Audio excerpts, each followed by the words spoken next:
So ladies and gentlemen, I asked ChatGPT when would somebody actually use puberty blocker before the year 2000. And it mentioned precocious puberty, center precocious puberty, several medical conditions, psychological disorders, congenital conditions. So when people tell you puberty blockers are safe because people have been using them for years, you have to remember some of these puberty blockers are helping against tumor and cancer.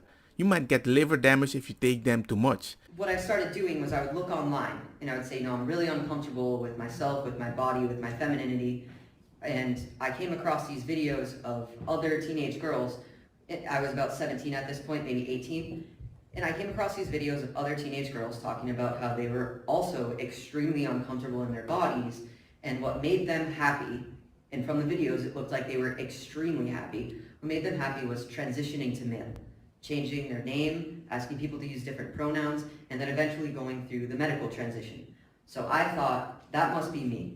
I also grew up as a tomboy, just like all of these girls I'm seeing on social media. I want to be as happy as they are, so I should start transitioning.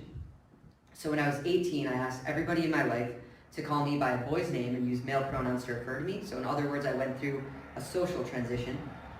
Right after the social transition, I went to, I think, my last appointment with my pediatrician. I was 18 at that point, and I told her I'm transgender and I want to transition medically. And so she, no questions asked, she just referred me to a gender clinic in Boston. And when I went to them, I expected that they were gonna tell me you need a therapist before we can start you on anything, because that was required in Massachusetts. But instead, when I went into the gender clinic, they were able to set me up with one of their in-office clinicians, and she signed off on medical intervention without me ever needing to see a therapist. It was just a 45-minute appointment. And I just think that's a conflict of interest because I don't go to McDonald's, ask them for the food expert and ask them, hey man, is your food healthy? And so by the time I was 19, I actually held off the process until after finals that year. But if I hadn't, I would have started earlier. So by the time I was 19, I started taking testosterone in the form of weekly self-injections. Again, no therapist's approval on this.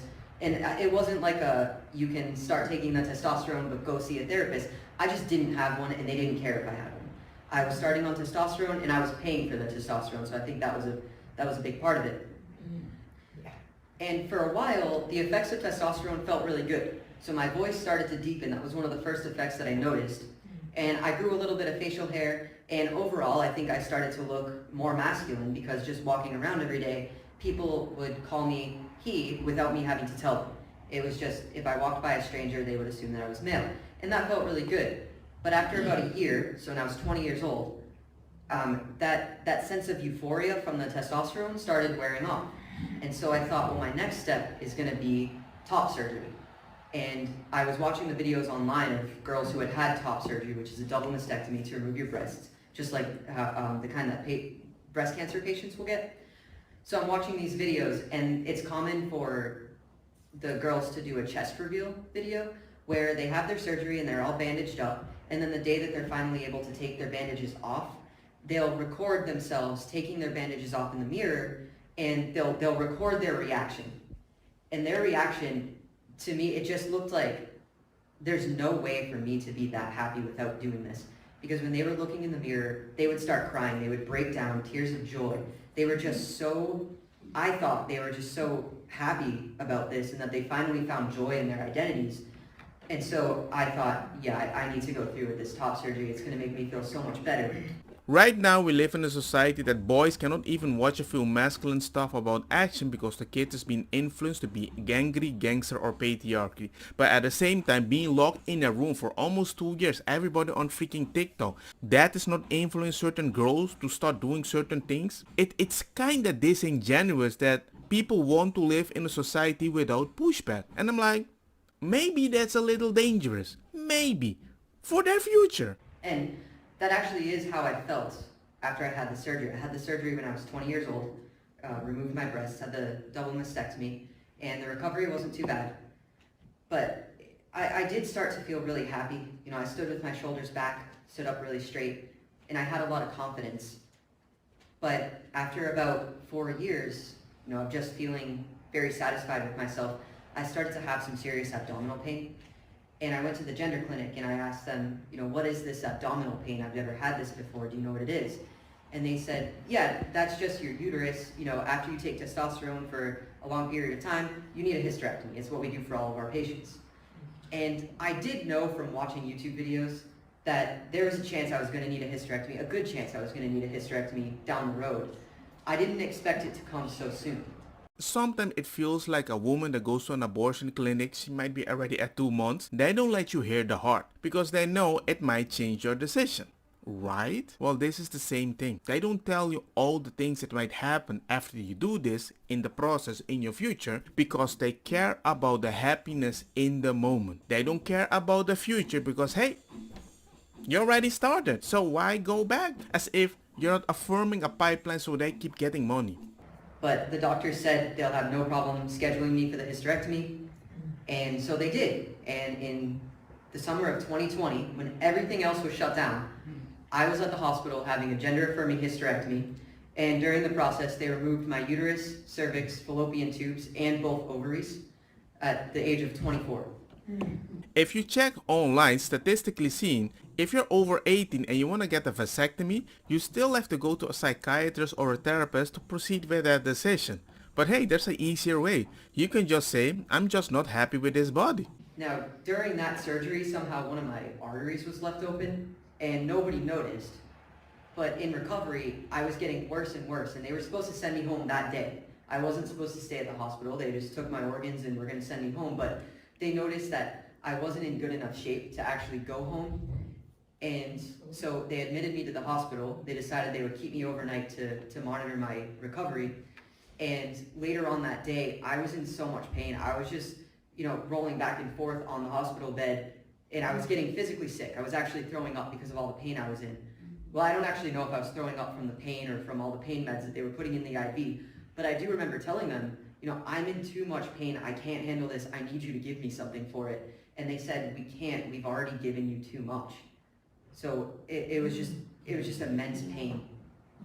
And then I started losing consciousness after a while. And of course, I didn't know why I was losing consciousness. They were taking my blood pressure and my pulse, and my blood pressure was dropping, my pulse was increasing, and they realized that I'd been bleeding out.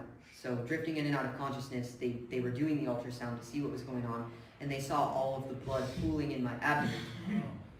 And so they rushed me back for emergency surgery. And I don't know exactly how many hours I had been bleeding out for. Quite a few, because my surgery was early in the morning, and they actually had to call the doctor from home to come back to the hospital to do the surgery that night. And so during the second surgery, the emergency surgery, he was able to fix his mistake, and I had 3 blood transfusions and made a full recovery after that. But if they didn't find that in time, if they didn't keep me overnight, if they weren't as vigilant as they were, I definitely would have died. I was already losing consciousness. My organs would have just started shutting down not soon after that. And people do die from these procedures. When you go in for surgery, anybody who has before, you know that they'll tell you there's always a risk of death. Sometimes the risk is very low, but the risk of any surgery is death. The doctors are cutting us open, and we're just trusting that they can put us back together.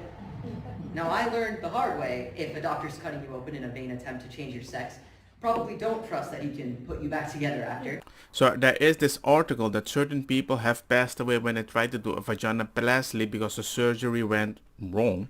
And the reason that it went wrong was because they took too much puberty blockers, the body did not develop enough, the person was only 16 years old. So when they were going to remove the thing down there and they use extra skin of your own body, but everything is underdeveloped, they tried to make it work and it didn't work. And the person passed away. And this video is not to tell you that you can do whatever you want when you reach the age of 18. I'm just saying that maybe some of these people care more about the result in the moment, but they don't care about the consequence in the future. And then you are in trouble because they didn't inform you properly. This person learned stuff more from the internet than from the people that were helping them because they didn't want to be the one that, I don't know, block the procedure. And I'm like, it's not about blocking, it's about giving the person the right info to be happy in the future. And I don't think most people think like that. They just want to affirm because they're afraid either I'm going to lose my license to be a doctor, therapist, or psychologist, or people might see me as a very gangster person and they might block my bank account, Canadian style, Or I will lose all my friends because they're very inclusive as long as I think like them. Zekwo says that it is backed by science and it is a fact in our world. Chloe Cole, a very famous detransitioner, said in the same way that the Nobel Prize winning procedure was backed by science. And this was backed by science back in the day. And I'm not saying it's the same. I know that it's 1950s and now we are in 2023. But at the same time, 1950, they were doing that in the beginning and realized it was a mistake. And it might be very possible, at least from the things that I hear from the opposite doctor and the things that I hear from the Swedish community that already started that way before everybody. And now they kind of stopped. A lot of places in Europe, maybe it might be another repeated case. Maybe. All I'm saying is the way people are pushing it, I don't think they really critically think about the situation, and I just wanted to inform you, it happens way more than you think. That's it. Let me know what you think in the comment section, and that's it. Have a nice day. Peace.